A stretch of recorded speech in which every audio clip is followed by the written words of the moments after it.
The movie is set in Mexico, and it opens up with a montage of green elements, like a lady painted in green, green water flowing down the stairs, and the streets covered in strange green liquid. At this time, Mexico is going through an intense civil unrest where thousands of people are perishing each day. In the next scene, we see a hospital where the staff is rushing to clear all the beds for the seriously injured demonstrators. At the same hospital, an elderly man named Rolando is accompanying his wife Alicia. She is so ill that she requires an expensive surgery to replace a heart valve. However, the hospital is unwilling to take the risk at this time. The doctor advises Rolando to seek out another private hospital for his wife, saying their beds are currently overwhelmed. This is a huge problem for the middle-class Rolando, as the surgery will cost him around 100,000 pesos, which is a substantial sum of money. Outside the hospital, the city is going through a deadly turmoil. Guns are being fired incessantly. Helicopters are whizzing dangerously low over the city. Explosions are taking place here and there, and people are being killed as if their lives hold no importance. In order to combat the situation, the state apparatus has deployed military forces. However, instead of maintaining peace, more bullets are fired, and hence, the death toll continues to rise. Amidst all the chaos in the city, we are introduced to Ivan, a high-ranking government official. He is currently hosting a lavish post-wedding party at his opulent mansion for his beloved daughter, Marianne. Well-dressed, affluent individuals and business magnates attend the celebration, presenting lavish gifts and cash to the newlyweds. Marianne hands over these gifts to her mother, who stores them safely in a vault. Shortly after, Marianne's mother becomes anxious as the water in the area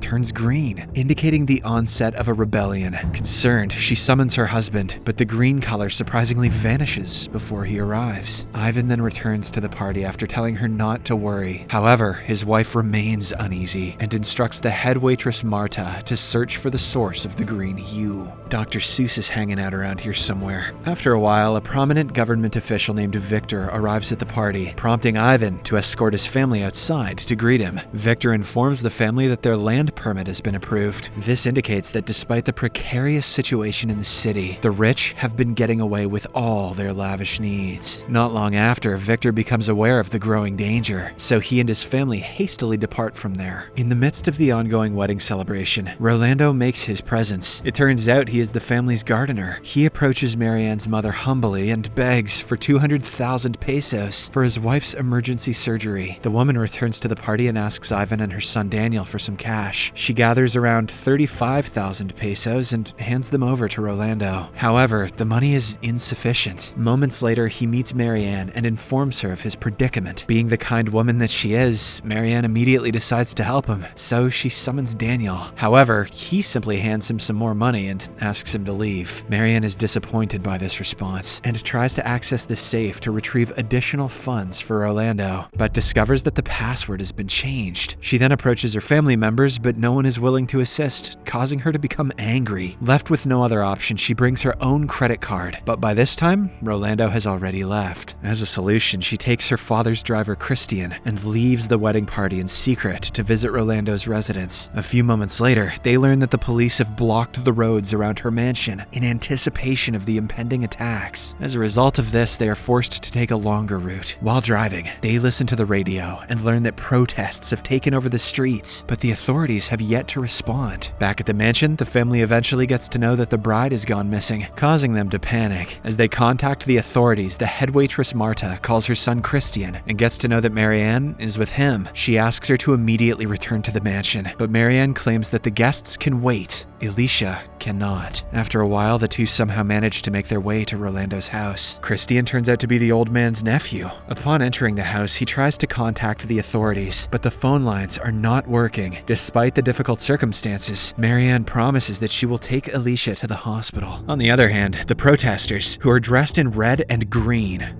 break into the mansion. Their leader shoots Ivan, causing full-blown panic. Surprisingly, instead of protecting his employer, the security chief shoots the the guests and assists the protesters in ransacking the house. He also takes Marianne's mother hostage and forces her to open the safe. Once she does, he finishes her off cold-heartedly. Meanwhile, the workers ransack the mansion, stealing all of its belongings and valuables. The only one who stays loyal to her owners is Marta. She hides in a closet and discreetly calls her son to warn him not to return. Unfortunately, one of the protesters spots her and knocks her down. The demonstrators then destroy whatever is left in the house, and in the process, even Daniel's pregnant wife is killed. It appears that the wealthy are facing retribution for their greed and conceit. The color green is a real bitch. Later that night, Marta regains consciousness and discovers that the mansion has been completely destroyed. She hurries back home while the chaos continues. The following morning, Ivan is loaded into an ambulance and taken to the hospital. Now the situation at the mansion finally appears to be under control. Elsewhere, Marianne decides to return home, so Christian steps outside to check on the situation. During this time, he is suddenly confronted by several military soldiers who offer to accompany Marianne home. They trust the soldiers, and Marianne boards their truck. Unfortunately, the soldiers turn out to be rude and demand that Marianne give up her phone, jewelry, and watch. We see that the city has devolved into shambles, with dead bodies strewn about. Instead of returning Marianne home, the soldiers transport her to a military base and place her in a cell with other victims. The occupants seem to be mostly relatives of affluent individuals and influential politicians. Inside the facility, they are each ordered to write down their personal information and contacts, which will later be used for blackmail. At midnight, the women are awakened and coerced into satisfying the soldiers' desires. On the contrary, Daniel is overwhelmed when asked to handle the administrative tasks for his wife and mother's funeral. Later, he approaches the prominent government official Victor and asks for his assistance in finding Marianne. Victor promptly agrees, and he introduces them to General Uribe, who will assist them in the same. In the next scene, the family mourns at the funeral of their deceased loved ones. The same day, Ivan is discharged from the hospital, but he still has to follow his medical treatments at home. A short time later, Victor pays him a visit and assures him that they will find his daughter as soon as possible. In the midst of all this, the rich people's reign and power begin to crumble as their servants are no longer subservient to their employers. Make your own damn salads. Back at the military base, the soldiers record videos of the victims being beaten up and send them to their families, demanding a large ransom for their release. At this point, the military appears to have complete control over the citizens, who are forced to comply with their demands. A nationwide curfew has been imposed, and those who disobey are shot to death. Elsewhere, Rolando becomes really concerned about his wife's deteriorating health, so he steps outside to ask the soldiers for permission to cross the border. Despite their initial warning, Rolando persists in his request, due to which he is shot and killed on the spot. Not long after, Alicia also dies because of her illness and lack of medical care. Christian, Marta, and other mourners gather at the church to offer their condolences. Meanwhile, at the mansion, Daniel receives a phone call from the military base demanding a ransom of $1 million in exchange for Marianne's release. Frightened by the threat, he and his dad go to Victor's office and show him the video footage to seek assistance. Upon hearing about Marianne's abduction, General Uribe promises to use all available information to track down the kidnappers. In the next scene, some of the kidnappers who took Marianne realize that their leader plans to pay them only 200,000 pesos, which they believe is insufficient. As a result, they decide to make their fortune in another way. They pay a secret visit to Christian's house and implore him to collect 800,000 pesos in exchange for Marianne's safe return. In order to show their authority and power, they provide Marta and Christian with 2 travel passes. The next day, the mother-son duo uses the travel passes and heads to their employer's mansion to deliver the unsettling news. Desperate and left with no other choice, Ivan agrees to pay 800,000 pesos, and Daniel hands over the money to them in the hope of getting Marianne back. Christine and Marta then return home with the money and hand it over to the kidnappers. Unfortunately, the greedy kidnappers demand another 1 million pesos, claiming that the initial payment was only a down payment. We really like green, do you get it yet? At the military base, hostage number 3 is released after his family pays the ransom. However,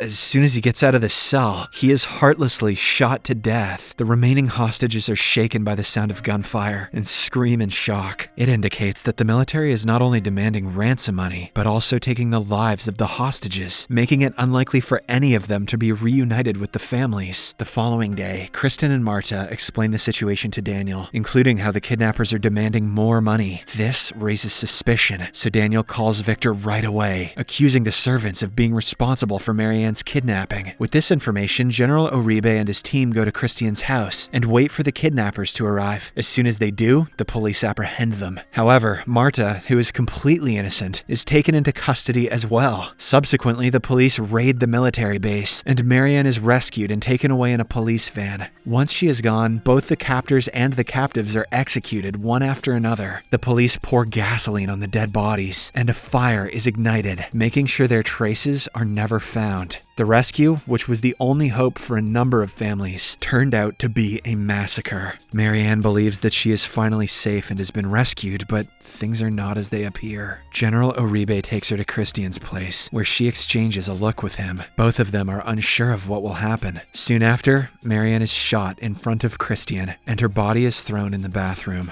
The police officer hands a gun to Christian, framing him for Marianne's murder. Christian is stunned and unsure how to respond. Before he can utter a word, he is shot and killed as well. The following day, Daniel receives bad news from Victor and General Uribe, who claim Marianne was shot to death by the kidnappers. This lie conceals all of the police's heinous actions. In the end, Ivan is seen attending the execution ceremony with Victor and General Uribe sitting next to him. They are pretending as though they did nothing wrong. Marta is one of the 3 people who have been victimized by the upper high cruelty. Soon, they are executed in front of everyone. This event marks the establishment of a new order under military control, and those without privileges are left with no choice but to submit to their rule. The color green is scary. I'll never look at Shrek the same way again. Subscribe for more videos like this, turn on notifications, and leave a like to help the channel out. Thank you for watching.